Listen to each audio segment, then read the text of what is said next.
Adakah Anda perasan bahwa Luigi mengalami gangguan mental yang serius? Adakah Anda tahu kebenaran sedih di sebalik Donkey Kong? Dan adakah Anda tahu mengapa Peach benar-benar jatuh cinta dengan Mario? Inilah kawan-kawan perkara yang hanya orang dewasa perasan dalam film Super Mario.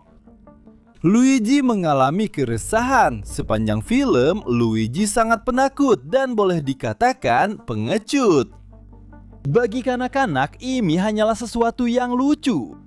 Tetapi jika Anda perhatikan dengan teliti sikap Luigi, Anda akan sadar bahwa sebenarnya dia mengalami keresahan. Dia sentiasa kelihatan gelisah dan jarang sekali yakin dengan dirinya sendiri. Nampaknya satu-satunya perkara yang dia pikirkan hanyalah perkara yang paling buruk. Dan jika kita gabungkan ini dengan apa yang kita lihat dalam adegan keluarga tadi, ia memang sangat masuk akal.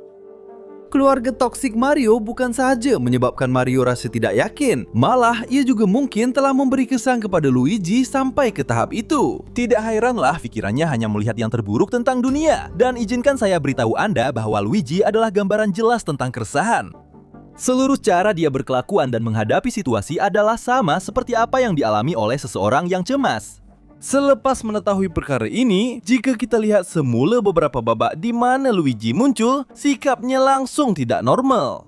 Kamu akan sadar bahwa dia menyembunyikan sesuatu dalam pikirannya. Jika kamu pernah mengalami keresahan, sudah tentu kamu akan lebih memahami watak Luigi.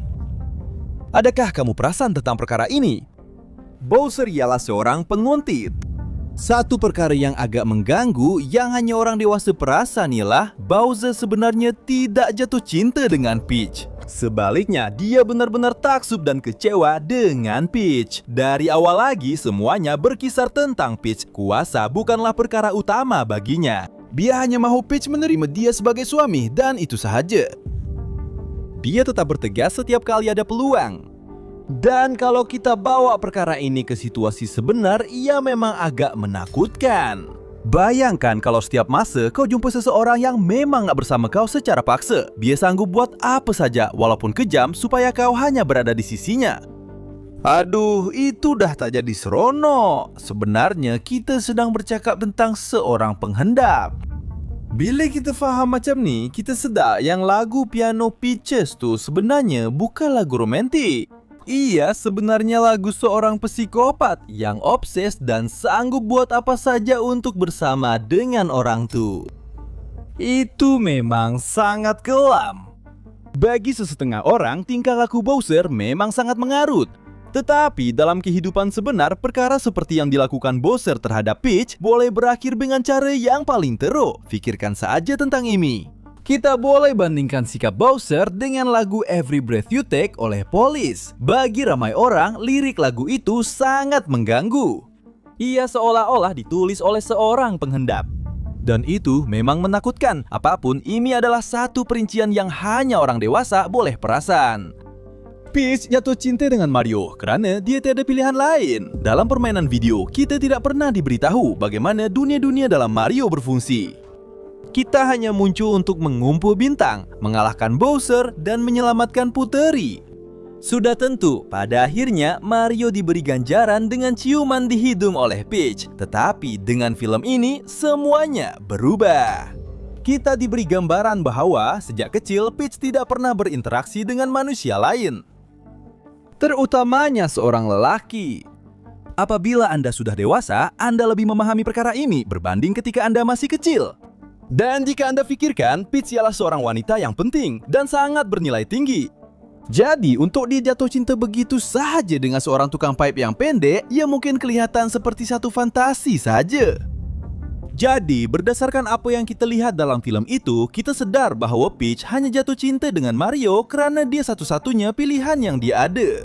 Bukan karena dia benar-benar tertarik padanya. Sekarang ada yang mungkin tertanya-tanya, jadi kenapa dia tidak jatuh cinta dengan Luigi jika kita bandingkan Mario dengan Luigi? Mario jauh lebih berani, matang, tetapi yang paling penting, dialah orang yang paling banyak menghabiskan masa bersamanya. Dan ini mungkin juga berlaku untuk Luigi dengan puteri Daisy. Yang mana sebenarnya boleh kedengaran sangat sedih, tetapi ini adalah realiti yang hanya orang dewasa boleh paham. Adakah Cranky Kong seorang ayah yang buruk? Sejak kali pertama Cranky muncul, sikapnya terhadap anaknya Donkey Kong dingin dan sangat berjarak. Dia tidak kelihatan seperti seorang ayah yang bangga dengan anaknya. Malah ketika Donkey Kong melakukan sesuatu yang menakjubkan sekalipun, dia hanya memandangnya seolah-olah tiada apa-apa yang istimewa. Dan kemudian Anda mungkin tertanya-tanya, adakah ini menjadikannya seorang ayah yang buruk? Baiklah kawan-kawan, sebenarnya tindakannya telah menyebabkan trauma yang mendalam kepada Donkey Kong. Dengan tidak menunjukkan rasa kagum atau mengucapkan tahniah kepada Donkey Kong atas pencapaiannya, Donkey Kong mulai bertindak secara berlebihan untuk menarik perhatiannya. Ayahnya sangat tegas dan keras sehingga dia hampir menghancurkan Donkey Kong dari dalam. Ini menjelaskan mengapa Donkey Kong begitu berlebihan dan suka menunjuk-nunjuk apabila kita melihatnya buat pertama kali dalam pertarungan dengan Mario. Dia bukan buat begitu sebab nak kagumkan semua orang. Dia buat begitu sebab dia nak dapatkan penerimaan daripada ayahnya. Sebab itulah, selepas dikalahkan oleh Mario, Donkey Kong membencinya dengan cara yang ramai antara kita tak faham. Sebab sekarang perhatian sudah beralih kepada Mario dan Peach. Perkara ini sangat halus dalam film itu, sampai ramai pun tak perasan. Hanya orang dewasa yang pernah melalui perkara yang sama saja yang perasan. Adegan keluarga itu. Pada pandangan pertama, adegan makan malam bersama Mario nampak seperti sesuatu yang biasa, malah ia kelakar bagi kanak-kanak. Tetapi apa yang hanya disedari oleh orang dewasa ialah ia bukan sekadar perjumpaan keluarga biasa. Sebaliknya, ia adalah satu penghakiman yang agak kejam terhadap Mario. Jika Anda perhatikan, Anda boleh dengar segala yang mereka katakan kepadanya, semuanya hanyalah ejekan dan kritikan yang langsung tidak baik atau positif untuk membantu Mario. Nampaknya mereka hanya mahu memalukannya saja. Bapak Mario sendiri pun tidak percaya bahwa Mario akan berjaya dalam hidupnya. Yang paling kejam ialah Mario bertahan seolah-olah dia sudah biasa diejek setiap hari. Jadi dengan adegan ini kita dapat paham bahwa suasana dalam keluarga Mario memang sangat toksik. Dan Mario malangnya menganggapnya sebagai sesuatu yang biasa.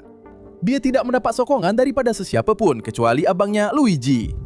Ini memang agak suram, tetapi pada masa yang sama, ia adalah reality dan hanya orang dewasa yang memahaminya. Perniagaan Mario. Pada awal film, kita lihat Mario ingin menjalankan perniagaan bersama abangnya untuk menjadi tukang pipe terbaik di bandar. Itulah satu-satunya perkara yang mereka tahu buat, tetapi malangnya perniagaan mereka gagal. Tak kira berapa banyak usaha dan semangat yang mereka curahkan supaya orang ramai memberi mereka peluang. Dan jika Anda seseorang yang pernah coba menjalankan perniagaan dalam kehidupan sebenar, kemungkinan besar Anda juga pernah gagal. Bagi kanak-kanak, ini hanya kelihatan seperti kisah Mario saja. Tetapi bagi orang dewasa yang pernah melalui perkara ini, adegan ini membawa makna yang jauh lebih mendalam. Dalam kehidupan sebenar, sangat sedikit perniagaan yang benar-benar berjaya. Dan sudah tentu, ini adalah sesuatu yang seorang kanak-kanak tidak akan faham. Ia adalah satu meses dan idea yang begitu pahit sehingga hanya orang dewasa yang perasan. Rujukan dan fakta menarik yang hanya orang dewasa perasan.